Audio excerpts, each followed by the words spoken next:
Hello, I'm Dana with Love Solo Flowers, and our tutorial for tonight is going to be a boho fall style wreath.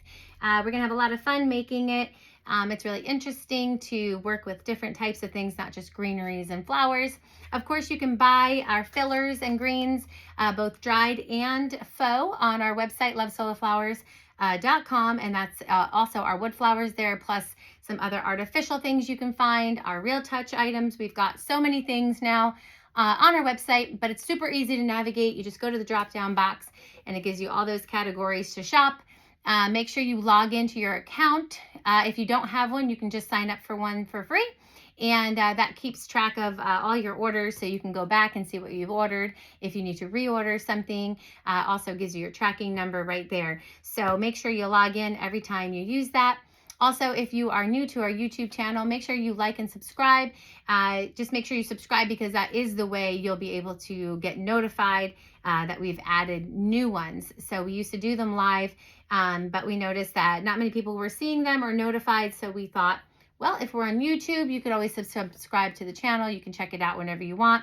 You can also play it on your smart TVs. So if you are crafting and want to watch a tutorial live and big in your living room or kitchen, you can do so.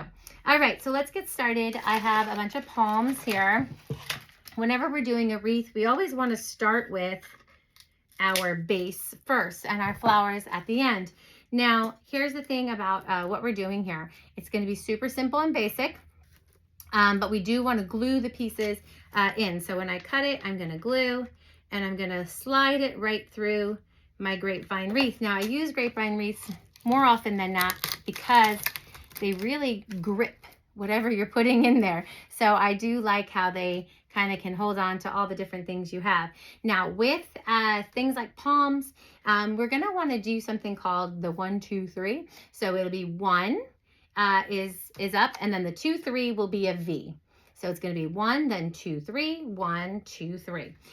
So we're going to do that till we get to our center, and then the bottom I do a little bit differently because I do like to build asymmetrically.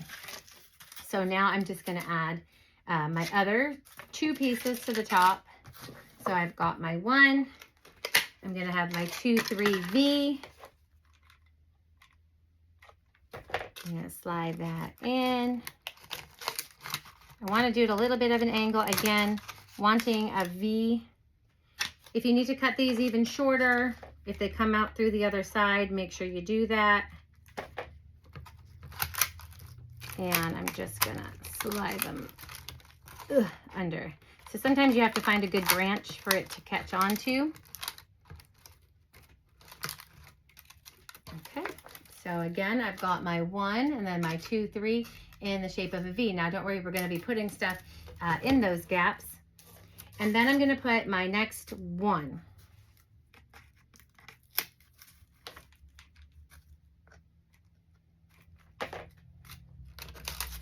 Okay.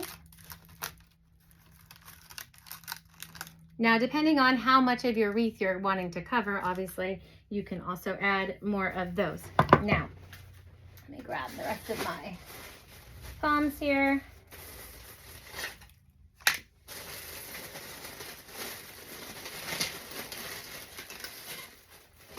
Alrighty. Now we're going to go backwards. And, ooh, that just went flying. So we built upwards, and now we're going to build downwards. So I'm going to put my 1, slide that in. And again, I want it a little bit off to the side. Then I'm going to go for my 2 and my 3 V. So basically, we're just going to go upside down. Now, some people even like to, because it's hard for them to kind of slide it in upside down. You could always just rotate your wreath and work back the right side up if it's easier. So I'm going to make my V.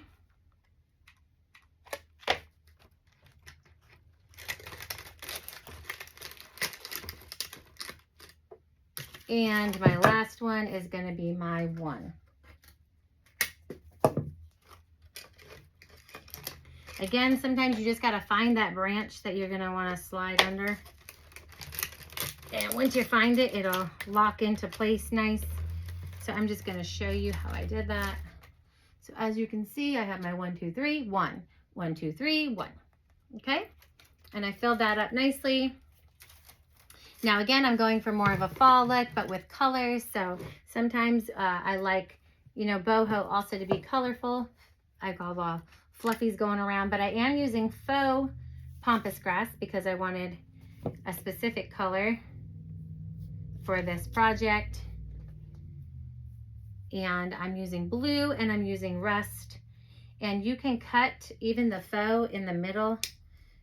Just make sure you use the tops and not the bottoms, because once you cut it, whatever ends up on the top is not really that cute. So make sure if you cut your faux pampas in half, you throw away the bottoms. Now I'm gonna have the first come right behind my top piece, and I'm gonna alternate my rust color and my blue. So again, I'm just gonna clip in the middle. I don't want it to go so crazy. I don't want my pampas grass to be like out in the middle of nowhere. So I'm keeping it nice and short. See, just little tufts. And I'm gonna alternate the sides of where I'm putting the pampas. So obviously my first piece, it's a little bit to the right because it angles up out of that palm. So this one's gonna kind of come out the other side. So I'm gonna want to alternate sides as well as colors. Okay, let me show you what I mean. One there, one there. I'm gonna go one here and one there, okay? So we're gonna alternate again, hit my blue, trim those down.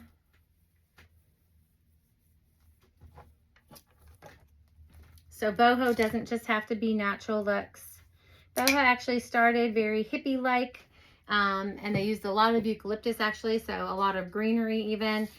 We kind of changed what boho really means in the modern day here. We always think pampas grass and neutrals and naturals, but reality was we started that boho thing with lots of greeneries and eucalyptuses, and now we've gone to the more natural. But I also like to get colors in as well in my boho looks. And I like the fall combination of these rusts and mixed with blues.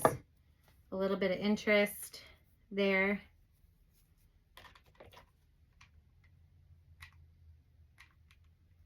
Okay. Actually, let's see. Oop, I just cracked my thing. We'll put that back together.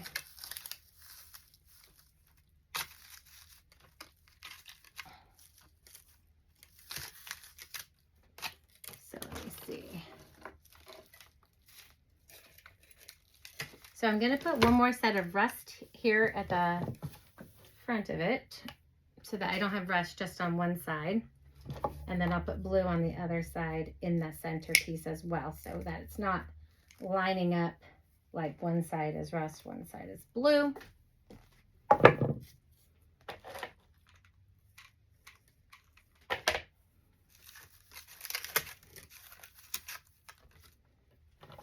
right. Let's cut my blue.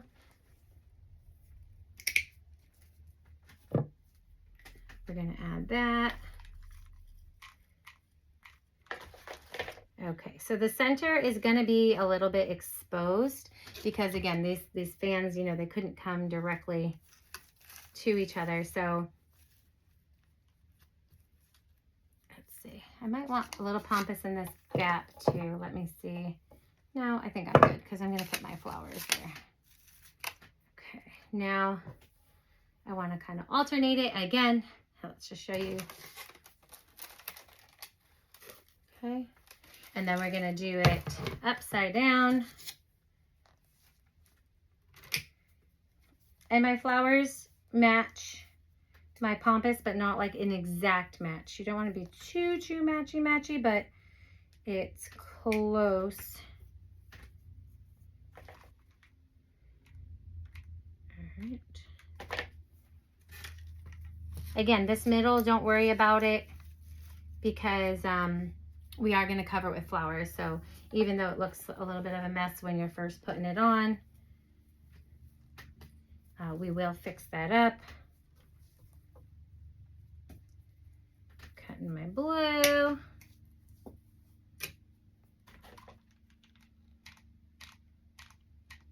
And this, so, you know, this is just something, if you own a business, which I do, I own a wedding business, so I do lots and lots of weddings. And so I don't necessarily get to do a lot of home decor because I do mostly weddings, but I do like the chance to get to do some home decor. But one thing that I have been doing, just as like a gift to my clients, is when I do their wedding, I save some flowers, or I just dye a couple extra and I make them a little gift. Positive about it is that you get to thank them for using you for their wedding, which is always nice. But also it's a nice way for them to promote you without, you know, having to go around and be like, you know, use them for my wedding, use them for your wedding. They can just hang something in their house, you know, and then people get to see it and go, hey, that's really nice. And they say, hey, that was actually my wedding flowers, you know, and now I get to have them in my home forever. So it's kind of a good selling point there for you. But this gift, I mean, this wreath actually is one of those things. I'm actually making it for a couple whose wedding I did, and these were their colors as well as their style. And I was able to save some flowers out so that I can use their exact look, and they'll be able to put it on their front door and think about their wedding day, and also have something practical. You know, some people put their bouquets or their boutonnieres or that kind of stuff around the house, but sometimes a home decor piece like a wreath is a little more practical to show off kind of your wedding stuff. So that's why I like a wreath, because honestly, some people don't have room in their house for things anymore. You know, we get cluttered and you don't want to, you know, just be a burden to someone to have them put something on their table or something. So wreaths are nice because everybody can use something on their front door. And it's one thing that you can always switch out to. So let me just show you how I've alternated the pampas plus the fans. I've got kind of all the colors on all the different sides. And now we're gonna add our flowers. So we always wanna start with our bigger flowers in the center, and we taper out with smaller flowers. We don't want it to look like very busy in the center and have these big chunks of flowers on the outside. So I'm going to add a little bit glue. I have a little baby stem on my flowers. If you stem them with a little nub, it always works better, because you can slide that right into that grapevine wreath like you did everything else, and it sticks, doesn't move. So I'm gonna put, start adding my flowers right now. Again, first to my center,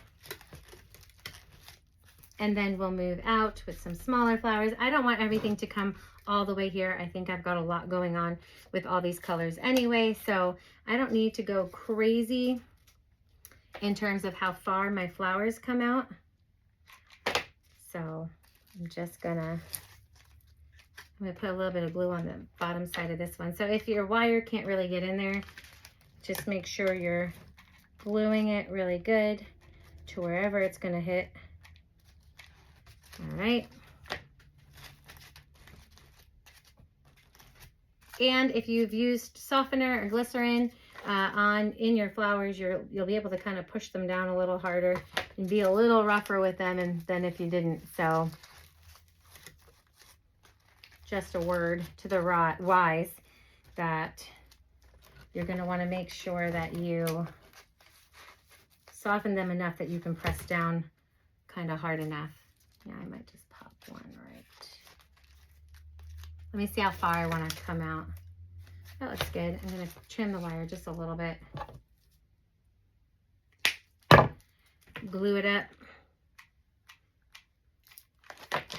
And again, my focus is going to be on the middle and then taper it out, okay? So this is one time that I'm also going to break up my coloring. So if I've got, let's say my orange is over there, Then I've got to put an orange down here. I've said it before, probably already in this video, but I do like asymmetry. So my top is not going to look exactly like my bottom because I don't want it to on purpose. So I'm just building.